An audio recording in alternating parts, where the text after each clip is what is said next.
Welcome to another episode of The Rundown. I'm Sunny Galt. I'm a messenger with United Network News, and we are the news division of United Network. We're also part of CARE, the Center for Amity and Restoration of Earth. And our mission is to bring you the real news each and every week. Our network releases a lot of content. We talk about in-depth news coverage, and our team breaks it down and gives you a little bit more of the history of what's really going on with some of these topics. We have local stories told through the eyes of our field messengers. We also talk about the restoration of our planet and how we're creating the new Earth. And we have updates from the Global Intelligence Agency of what's really happening here on this planet in the ultimate battle of good versus evil. If you want more information about who we are, what we do, and what we're all about, visit our website, unitednetwork.earth. This podcast is a week in review. So I take the stories that we've released over the last week and I give you highlights. This is a great way to catch up on stories you may have missed, even if you are a member, because we do rely on our members to fund our efforts and what we're doing. We've got a lot of amazing volunteers, and some of us are paid as well, so that definitely helps. And you can learn more about that on our website if you're interested. Even if you're not a member, because our members get instant access to all the content we put out, we do put out our stories on YouTube and Rumble about a week after they're released exclusively to our members. So you can try to search for our stuff there. I know the team last week, we got dinged on something we put out there. And, we're not in control of that, right? We're going to give you the truth regardless of whether or not YouTube thinks we should be talking about it. But that is one way to access our content. And it's a great way to get started. Also, with anything that we put out there, any of the information, we always encourage you guys to think critically and to ask questions. It shouldn't just stop with you listening to one of our reports. Hopefully, it conjures up something within you that wants to do a little bit of digging, right? We talk about going down these crazy rabbit holes because our reality is so different than what we've been told. So it takes doing a little bit of research, and I encourage you guys to do that. Don't accept anything that anyone just tells you. Rely on your own internal discernment to figure this out. And when you figure something out, share what you know with others. Don't beat them over the head with it. But I do believe that once, you start connecting the dots or putting the puzzle pieces together, the right people are going to come in your path, right? Share what you know. You are not responsible for how they respond to the information. This is not something that you've got to beat them over the head with it. You've got to debate them, anything like that. Sometimes you're just planting a seed. And when the world really starts getting crazy, it seems crazy to us, but even to the average person, they'll know who to go to. They'll know who to talk to. That's why you're awake and aware right now. So let's get to it. Here are the rundown of stories you may have missed this week on UNN.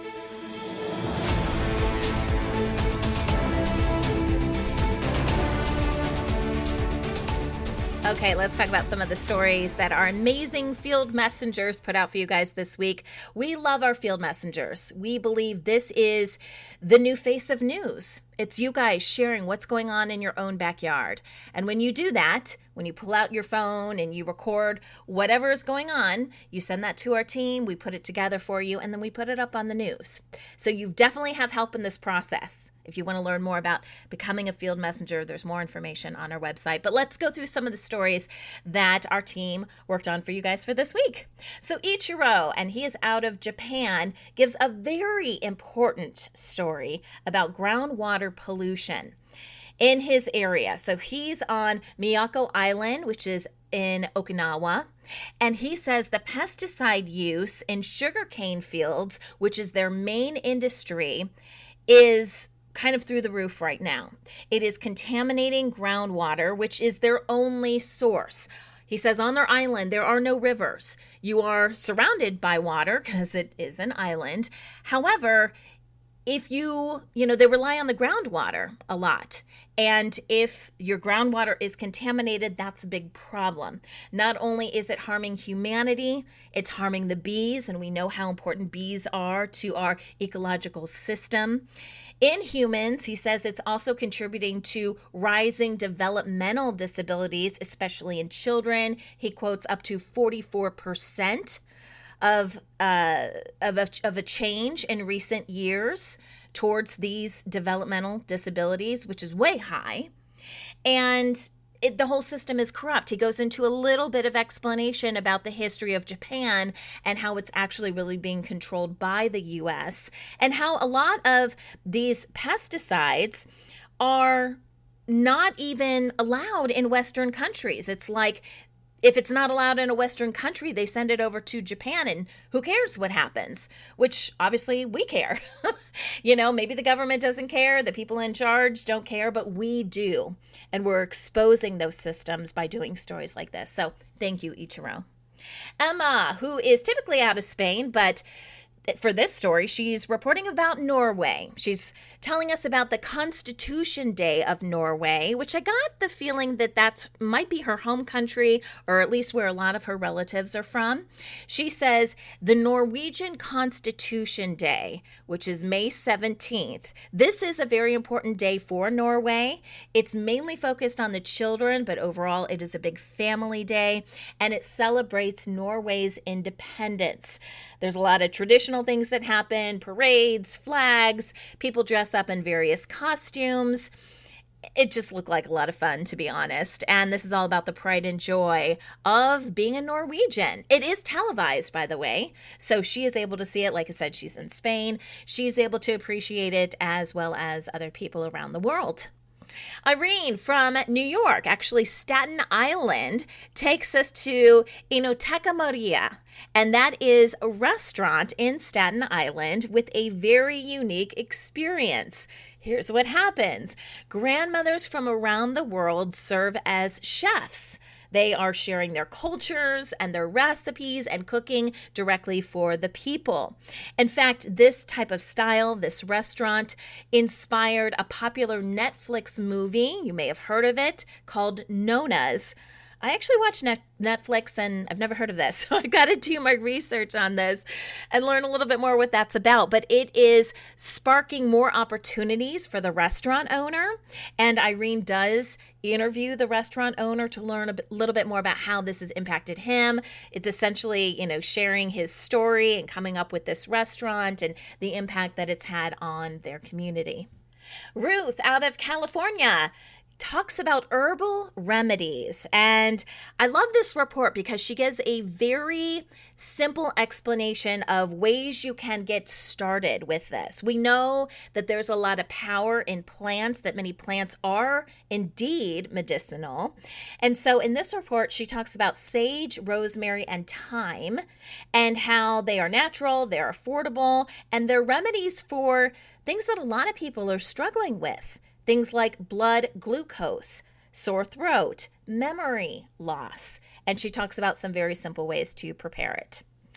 Emma. So, like I said, Emma's already done a report. She talked about Norway, right? But she's now talking about something that she's dealing with in Spain, in Fuerteventura, and that is termites. So, if you don't have termites in your area, they often infest different wooden areas of your home, like the beams in your home, right? A lot of us have wooden beams to support our homes, wooden roofs, and things like that. And it basically turns into both food and shelter for these termites. And especially, I thought this was really interesting, especially on her island, there's not a lot of trees. And so these termites turn to the homes where probably wood has been imported, right, for the things that they need. So this is definitely an issue. She's trying to tackle this with eco-friendly solutions. She said she's using frequency and vibration to discourage them from coming around her home. Another thing she said about termites, which I didn't realize, and maybe it depends on the breed of termites, is that they do have wings for a period of time. And that's really for migratory purposes, to be able to go to a different location. And then when they arrive, they shed their wings. And this happens in a very short period of time. She actually had a photo of all of these wings from these termites, like in piles. It looked a little crazy. I didn't even know that could happen. So again, we're all learning, right? So thank you, Emma, for your report. Danelle from Utah, which is a state in the U.S., talks about alpaca farming. She goes to Jenny's Alpaca Farm, and I just love this story because I am a huge alpaca fan. I find them to be completely adorable. In fact, you should watch the video. These almost look like miniature alpacas. I'm not sure if they are, or maybe they were just, their wool was taken off recently. But they're absolutely adorable. And at the same time, they teach the art of weaving at Jenny's Alpaca Farm. So you see these women who are learning how to weave kind of out in this backyard field area. And then you have these alpacas roaming around. It just seemed very natural and very soothing and calming. Seemed like a beautiful way to spend your day. So thank you for that, Danelle. Rumi from Georgia, and I'm talking about the state in the United States, goes to Big Creek Greenway, which is in Georgia. It's a beautiful, peaceful trail for walking, running, biking, and she just shows us some of the nature scenes and the wildlife. She even got to see a crawfish. I guess she'd never seen a crawfish before. So we see video of her and her dog just staring at this crawfish, obviously going into a local lake. And she says that it makes her feel calm, clear, and very refreshed. Monica, who is reporting out of Greece, usually she's out of Romania, takes us to the Olympus Riviera in Greece. She says it's a breathtaking place and it blends Aegean sea beaches with this incredible backdrop of Mount Olympus. And she shows us some of these areas. Some of these beautiful places are located on top of cliffs, which you can imagine the incredible view from there. Sometimes they are at the bottom of these beautiful mountainous areas, and it's all about exploring the region's beauty. So thank you, Monica, for that. And finally, Desmond out of Ghana shows us how some food dishes are prepared in Ghana, particularly to make soup. So we see some video of how women grind various vegetables. Some of this is using stone and a rock. So they'll put the vegetable down on a piece of stone, and then they'll use a rock to help grind it up. There was another scene where there was this hole in what looked like a rock, like a flat piece of rock, and then there was a hole put into that rock, and then they were pounding it with a large stick, and whatever vegetable they were trying to mash up was in the hole. So again, various ways to cook your food around the region. Now it's time for our in-depth news coverage. We're going to kick things off in Canada. Despite its universal healthcare and progressive reputation, children and teens are facing a growing mental health crisis. Around 70% of mental illnesses begin before age 18, and more than 1.2 million young people are currently affected. And that number jumps to 7.5 million by the age 25. Now, the pandemic intensified these struggles with sharp increases in anxiety, depression, and PTSD, particularly amongst girls. And demand for youth mental health services has more than doubled in places like Ontario. Transitioning into adulthood is also a challenge, as most youth don't receive adequate mental health support during this critical period. These mental health issues ripple into other areas like education and employment, fueling a cycle of stress and unemployment that's hard to escape. New numbers from UNICEF find Canadian youth are facing social struggles that are impacting their overall well-being. UNICEF's recent report card suggests 1 in 5 youth in Canada face frequent bullying, 1 in 5 are lonely, and 1 in 4 struggle to make friends. The survey points to bullying in particular for a drop in life satisfaction reported by 15-year-olds. Despite being among the 10 wealthiest countries studied, Canada ranked 19th out of 36 countries overall. We're hearing from a lot of families how isolated their kids are, as well as their youth. So not only children under the age of 12, but also youth over the age of 12 are just experiencing loneliness and isolation at an alarmingly high level. UNICEF Canada and other advocates are calling on the government to step up with better policies and investments, recognizing that addressing youth mental health now is essential for shaping a healthier, more resilient future. England's National Health Service is piloting a bold new program to sequence newborns' DNA and use AI to screen for more than 200 conditions, aiming to catch illnesses early and potentially save lives. But while this sounds promising, it's far from straightforward. These tests provide risk estimates, not diagnosis, which can be misunderstood by both patients and doctors, leading to confusion, stress, and even unnecessary treatments.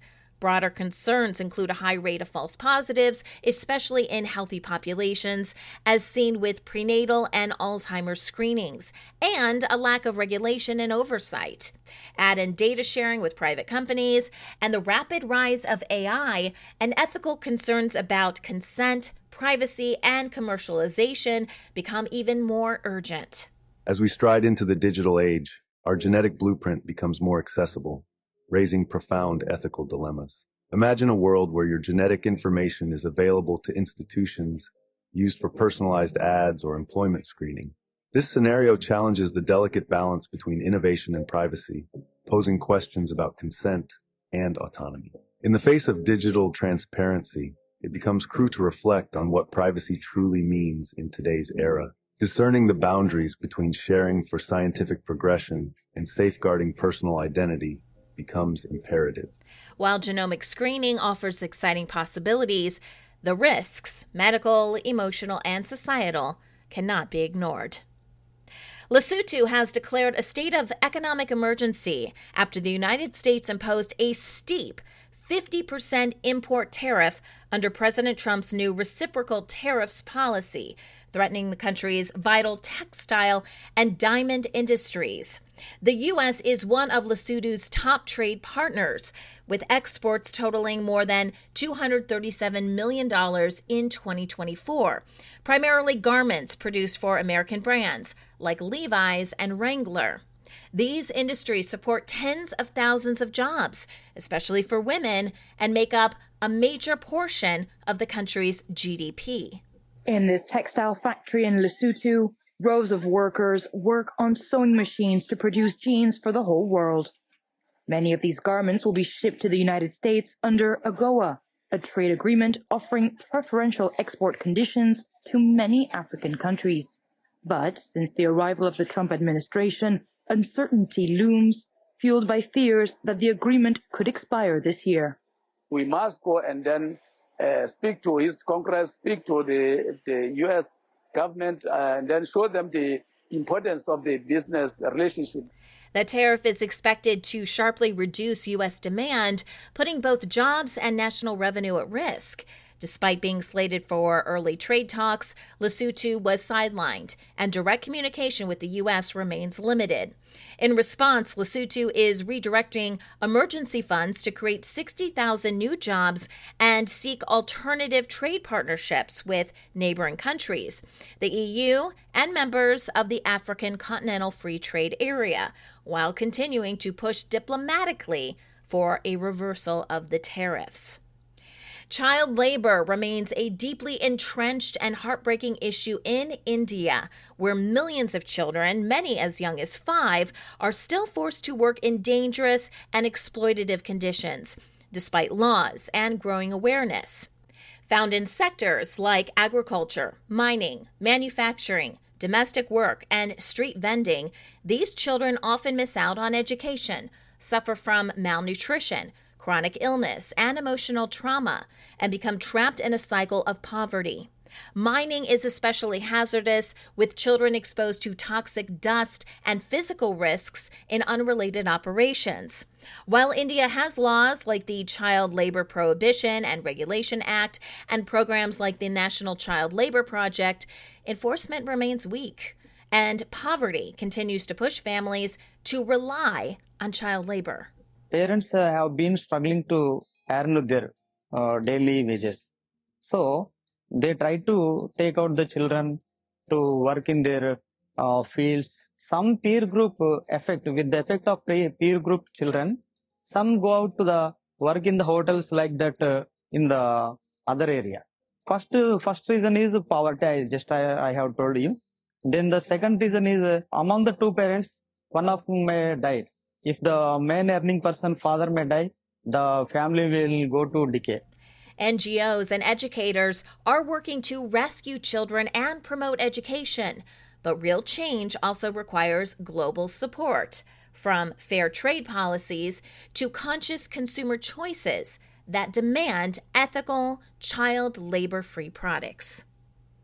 Pension inequality across Europe reveals a stark divide, with Western and Nordic nations offering the most generous retirement benefits, while countries in Eastern Europe and the Balkans, especially EU candidates, struggle with some of the lowest pension levels and highest poverty rates amongst seniors.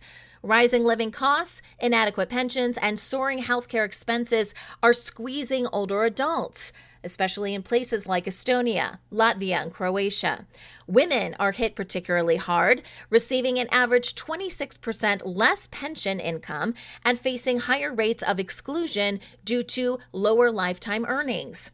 Even wealthier nations like Germany and the UK aren't immune, with growing numbers of retirees falling into poverty. Imagine working your whole life, paying your taxes, doing everything right, only to reach retirement and discover you can't afford to heat your home or buy decent food. This isn't a dystopian warning. It's happening now in Britain, one of the wealthiest nations in the world. Pensioners are silently slipping into poverty, ignored by headlines and forgotten by politicians. Behind every statistic is a human life, someone's grandmother, father, neighbor, facing daily decisions between warmth and hunger. The British state once promised dignity in old age. You work hard, contribute to society, and in return, the state will look after you. That's the deal older generations believed in. But today, that promise is fraying. This growing crisis affects not just seniors' physical and mental health, but society at large, straining healthcare systems, increasing public spending, and putting pressure on families. The call for reform is urgent. Fair pensions, gender equity, and support systems are essential to ensure older Europeans can retire with dignity and security. The vagus nerve may not get much attention, but it plays a vital role in nearly every part of your body, from regulating your heart and digestion to controlling inflammation and even shaping your mental health. There are some common signs that your vagus nerve might be struggling, despite even having a healthy diet, like digestion problems, nausea, bloating, or acid reflux, heart rate changes, such as slow or fast heart rate, voice issues. You've noticed changes in your voice, or you have difficulty speaking, swallowing, or have to constantly clear your throat, tinnitus or ringing in your ears. High or low blood pressure changes like sudden drops in blood pressure, brain fog, or difficulty concentrating, and sometimes a deep sense of fatigue, anxiety, or even depression. The vagus nerve connects your brain to key organs and helps keep everything running smoothly. A healthy vagus nerve, which is known as high vagal tone, can help you manage stress, improve focus, and recover faster, while low vagal tone is linked to those issues that we just talked about: anxiety, poor sleep, digestive problems. You can strengthen it naturally through breath work, meditation, exercise, cold exposure, and social connection, or through medical tools like vagus nerve stimulation for more serious conditions. And it's not just humans, by the way. Pets can experience vagus nerve dysfunction too, showing symptoms like vomiting or difficulty waking. Understanding and supporting this unsung hero of your nervous system can lead to major improvements in both physical and emotional well-being.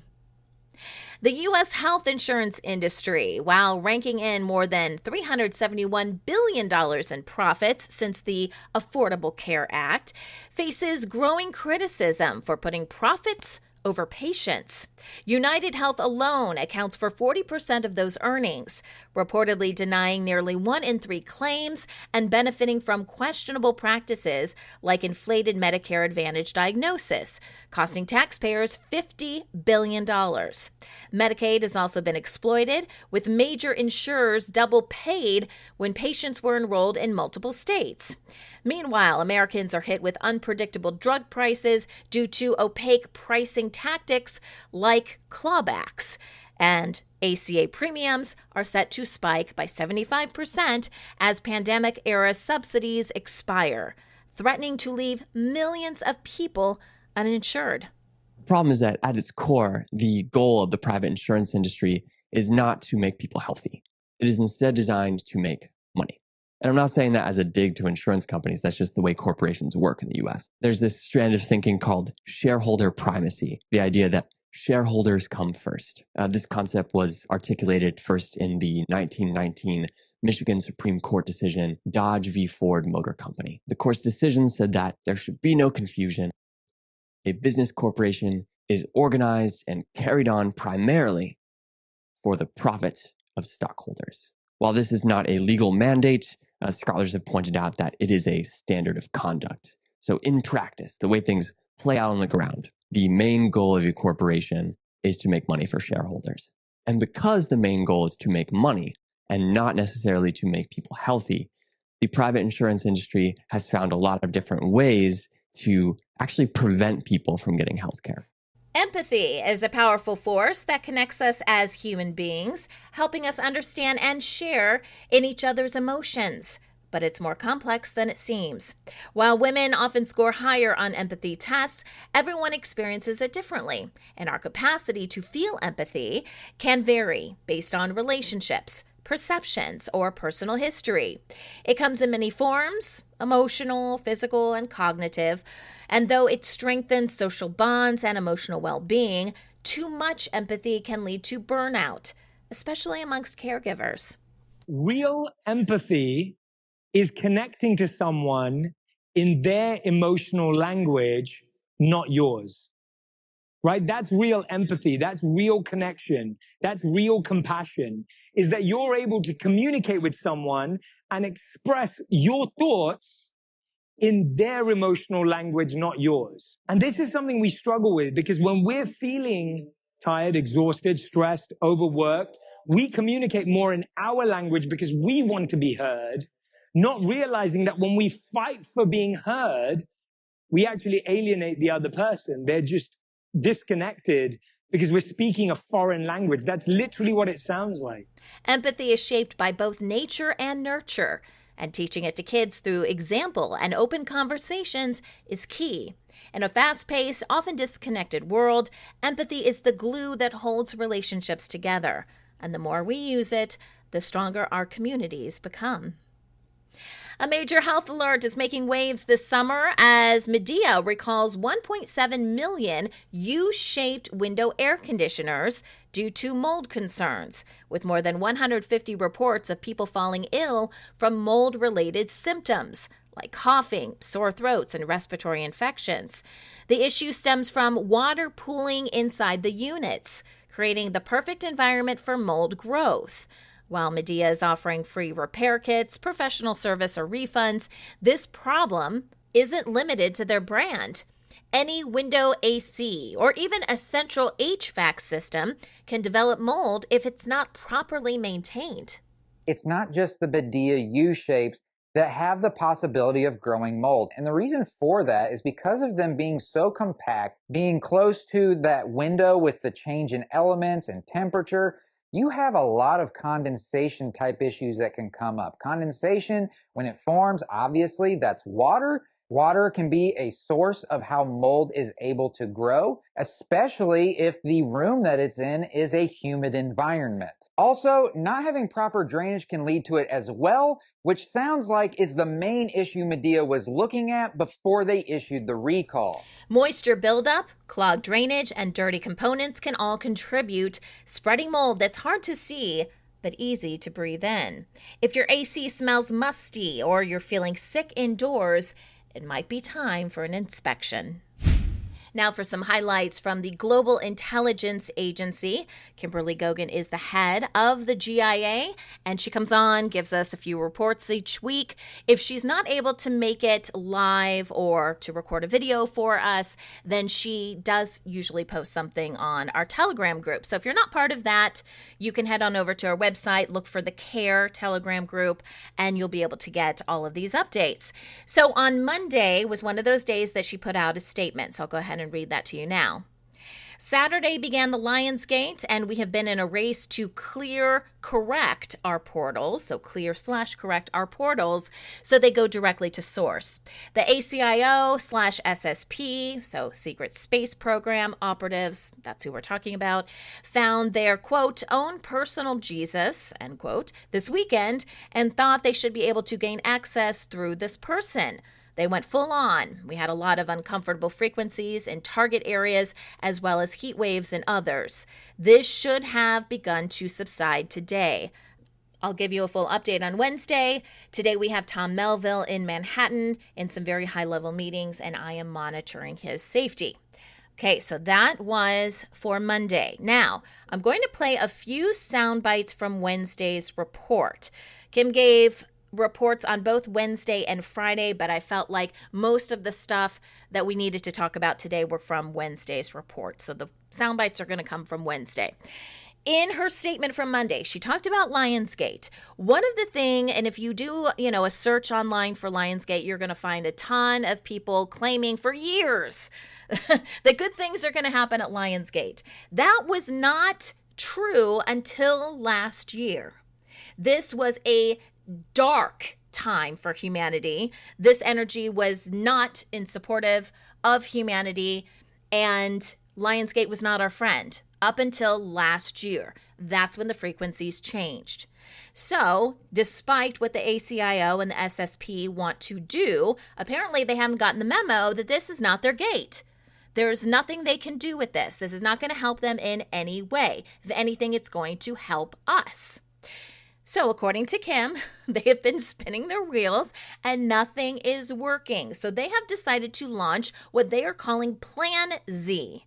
And Lord help us, I hope this is really Z, as in we're not going to go, through the alphabet again. This is their final attempt to mess things up for us, because I'm tired of talking about them, and you're probably tired of listening to me talk about them. The first soundbite that I want to play is about what Plan Z is. This is about resetting the timeline, and we've talked about timelines in the past and the fact that all timelines are part of a simulation. It is not what source had intended, okay? This is the result of simulations and being able to do things with reality that you can't actually do with reality, if that makes sense. So you create a simulation so you can do the stuff that you want to do, and this is part of what the dark does. This is not part of God, source, the creator of the universe. So let's talk about what this Plan Z was and why it would never work. So Plan Z for the Secret Space Program and ACIO operatives means that they are going to turn back time. Now, normally, and I'm going to kind of explain to you a little bit how this works. Normally, they would go from one timeline to another timeline, and they would take the whole planet and all of us with it into another timeline. Going from simulation to simulation or timeline to timeline wasn't difficult before. And most of the time when it was done by non-humans. For these people, I guess you would say this was their first rodeo on trying to make the leap by themselves. Apparently, most recently anyway, that this is not the first time that this has happened, where it was actually done successfully.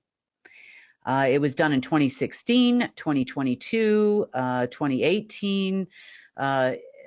They were doing this every couple of years as they were losing the battle. And by losing the battle, we're going to talk about the end of time and what they believe that that means. And it kind of pulls together some things I've been talking to you about over the years. But the one that I recall vividly, myself personally, was one that happened in 2016. By then, I was a few years into this, I guess you would say, crazy world of gaining an understanding on how the world really works. And in 2016, I remember I was driving and I was stopped at a red light, and across the street is a shopping mall, which I had been at this intersection many, many times. And I actually watched in front of my eyes the shopping mall disappear and then come back. I was like, oh my God, that just happened. What just happened? And so I tuned in a little bit to the enforcer and source and was asking what was happening. And the enforcer had actually told me that we were in a danger zone. And he said that when we entered into the danger zone, the planet had to be moved out of the danger zone so that no harm would come to us or the planet. Now, I assumed that meant that we were under attack or something really bad was happening, but now I understand what it means to be in a danger zone. At the time, in 2016, opening time-space continuums was fairly commonplace. They would be opening daily. And mainly this was used for AI purposes and, other types of travel. We would always have SSP, ACIO, also known as the Galactic Federation, coming in and out of this planet through various jump rooms. All of these things were continuously happening right in front of our faces, or not, They were happening every single day. We would have lower astral beings coming here. We would have upper astral, let's just say probably also non-organic beings coming in and out of here because they could actually tolerate this environment because the energy was so bad.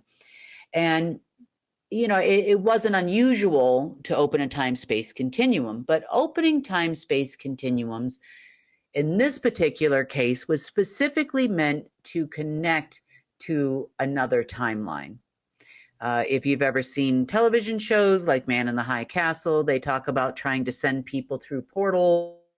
Allegedly in the series, this was all new, and they were sending people back and forth to different timelines, namely some generals in the show. It's an interesting show, but anyway, as it relates to Earth, and at this time, and it was in August, it was right around this time of year, we were definitely within the first week of August, maybe second, and Marduk had already gone away at that point, and perhaps that was also an indicator that we might be in a danger zone. So passing through a time-space continuum and opening a time-space continuum at that time for others was not difficult to do. They would actually use, believe it or not, us, and we'll get into that too today, to power this time-space continuum opening. So if you have, layers and layers and layers of simulations, what would happen is there would be an opening that would open and create this entire time-space continuum opening, which kind of looks like a grid, and Earth then passed through the time-space continuum into this other timeline, which they deemed was safe at the time. Now, the reason why this was permitted had a lot to do with what would happen if time was coming to an end before the covenant expired. If time came to an end, meaning time was no longer, and that doesn't mean, your watch stops working and that type of thing. This is actually the creation of time. Meaning Astaroth and covenants that were signed by and with Marduk and Enki and Enlil and others. So passing through a time-space continuum from one simulation to another is usually done to the exact second that you just left, just in a different simulation.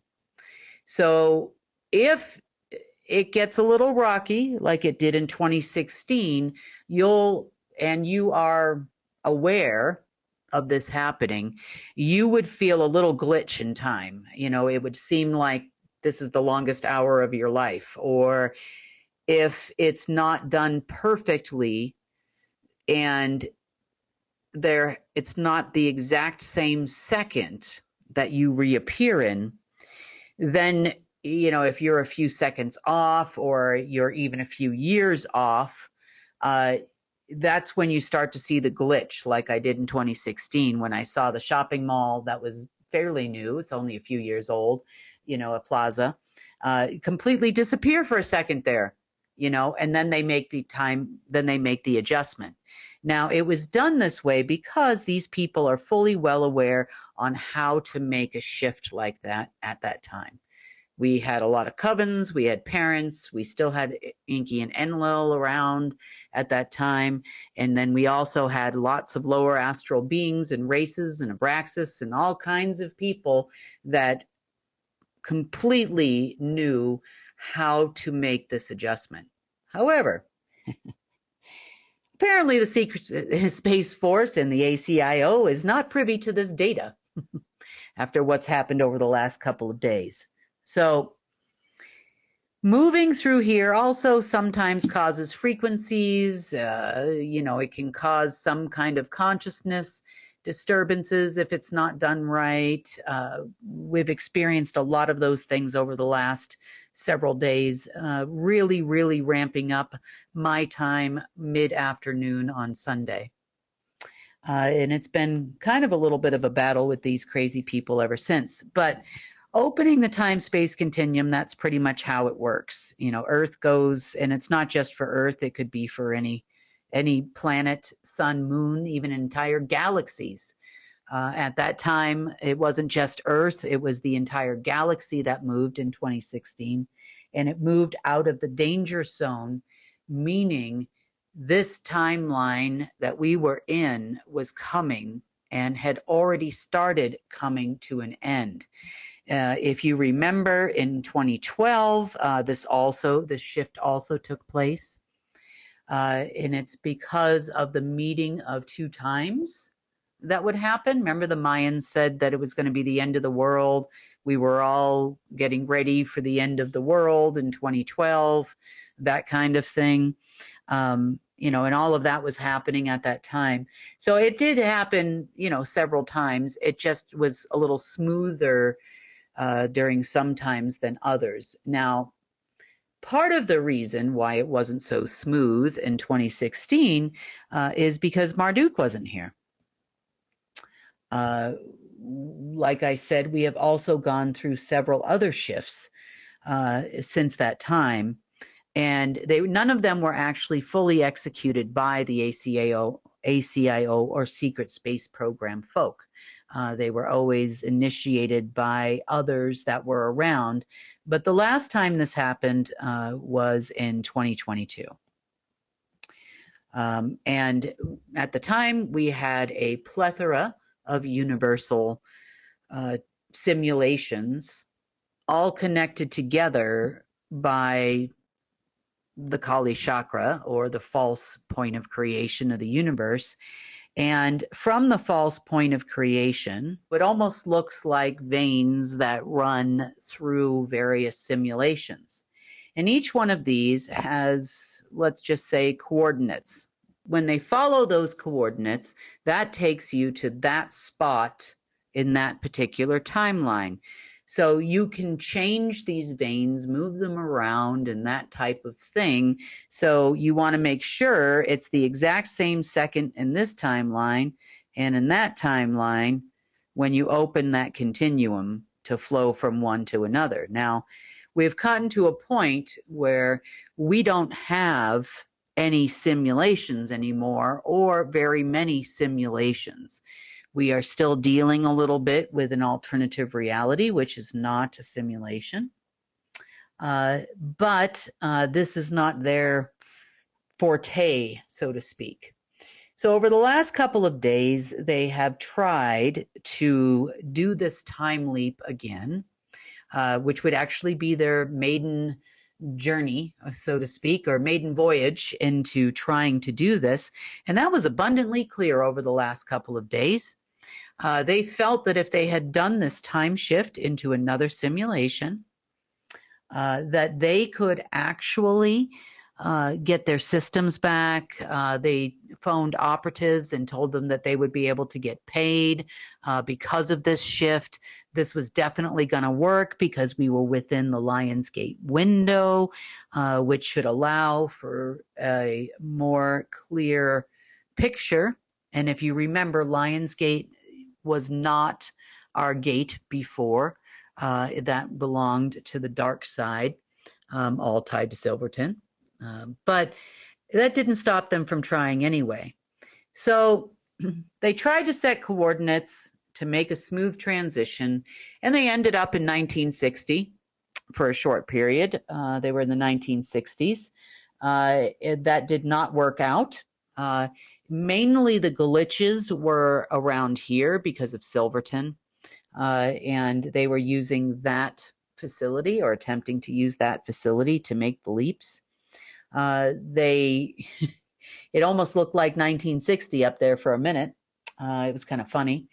They also tried the year 2000 or so. So if you've had dreams or anything like that, that you were in the year 2000 in the middle of the night, if you're in the US yesterday, that is the reason why. Definitely late 1990s, early 2000 was their goal. And they feel that they might have been successful because they were talking all about it, but it didn't work.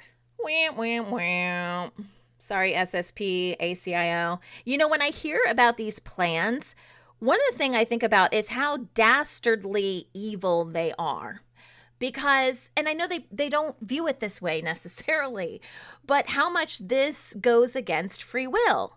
They are talking about taking an entire planet and moving it into a timeline that we do not want to go to. It is obvious with the amount of people that are waking up to what's happening on this planet that we have far more people of the light that want restoration for this planet.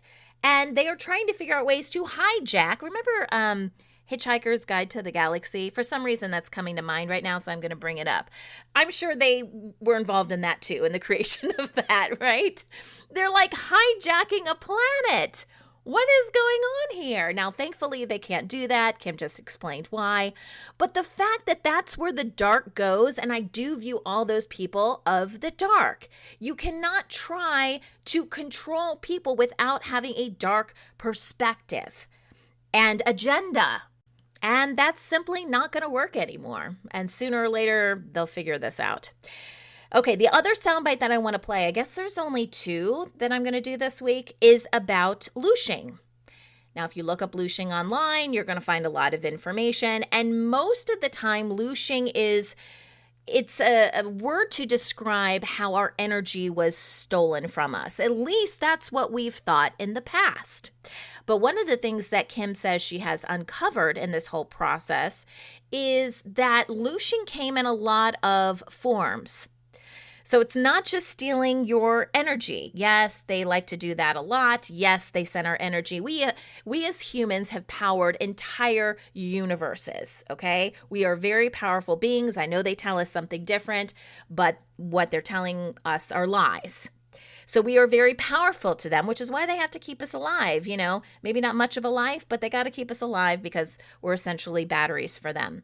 But let's talk more about looshing and what that looks like, because there are different flavors, for lack of a better word, of the type of loosh that they used to be able to get from humans. Now, here's what's interesting. This is changing because you can't loosh humans that are awake and aware. So the more people that wake up, the less their looshing works for them. And we've talked about how loosh has been used by beings throughout the multiverse, dark beings, to go from place to place. So this was a very important commodity that is going away. And of course, they're not happy about it. So let's talk more about the flavors of looshing. They would actually loosh love from you. The current of love, convert it from love over into, in some cases, you could say, okay, here we go. We got time and love, and they would convert love over to time. So once it becomes time, now it's like artificial, non-organic current. You could say that Marduk was definitely happy about this because he was only the Lord of Current of Time, or the Duke of the Current of Time. That's what that position was all about. Now, they also looshed something you call faith. You've probably heard of a little Bible verse called the faith of a mustard seed can move mountains. If you want to move a mountain, you can move it from here to there. So faith was also extremely important for opening time-space continuums. So to open a time-space continuum to move from here to there, faith was important. Now, they can try all they want from here on out, but your faith is now yours. Basically, there are covenants that were in place for all of these things, which gave them the right. Thank you, Marduk, when you were, the head general under global martial law. Thank you very much for this. But yeah, they even tried to steal your faith. And if you really think about it, there have been plenty of times where I'm sure your faith has been shaken, whether it's faith in another person, faith in your government, faith in people, faith in, in humanity. And I'm sure it's been, shaken a number of times. I know that mine has been, but, you never waver from your faith, a lot of you. And they even tried to steal that, because that continuum opening is what faith actually does. So remember this, because we're going to talk a little bit about traveling from place to place. You not only have to have faith that this is going to happen and retain your faith to open that continuum opening, but you also have to have faith in yourself. And that's really important, and understanding of having conversations and moving to another side, and faith in yourself that you can actually do this. So don't forget faith. They also siphoned off the wisdom. That's no surprise. They toned down our brain capacities and our abilities, separated our mind and our consciousness from our body and our soul, and lots of different things. But all that was done so that they could siphon wisdom and turn it into knowledge. You see, knowledge is synthetic. Wisdom is natural. Wisdom actually writes the song of creation. So, you would have love that sets the current in the frequency, and the faith which sets the movement and opens the continuums to allow new life to come in. And wisdom changes the song. So it tells you all the different notes you're going to hit, in order to create something. It actually shapes all the atoms, quarks, and preons in your body. It tells your telomeres to lengthen and not shorten and shrivel like knowledge does. But knowledge is how artificial worlds are created. Now, we can talk about a few others. Let's see. Okay, we know that life was taken from us, and we were given death. Death of cells, death of everything, not only death of your body, death of your consciousness, death of everything. So at least they gave us something back in return, right? I'm just kidding. Over here we have live, and that was replaced with evil. And all of these things together over here. Then you have your standard, your essence. We know they took that. We know they had the right to take your breath. We know that about your energy. Obviously, we've talked about that many times. Your consciousness was siphoned and replaced with dark consciousness.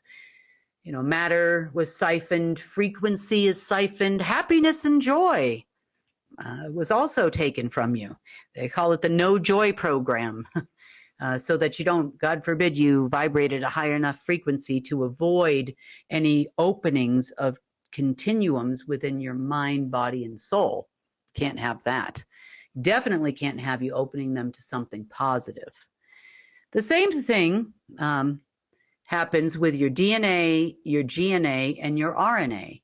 Your living DNA is replaced with death DNA. And DNA is what organizes all the processes that happen in your body, also in your soul. Same thing with GNA and RNA. So all of those factors together are what puts us on the death program and the aging program. And, you know, we can only have so many humans here on the planet at one given moment in time. God forbid they have happiness and joy. And that would bring more source into this planet. They can't have any of that. But on the other hand, all of these elements were then mirrored out to these dark worlds, densities and otherwise, and they created their existence in those places. Now, just to reiterate, those places that Kim was talking about, that is not reality.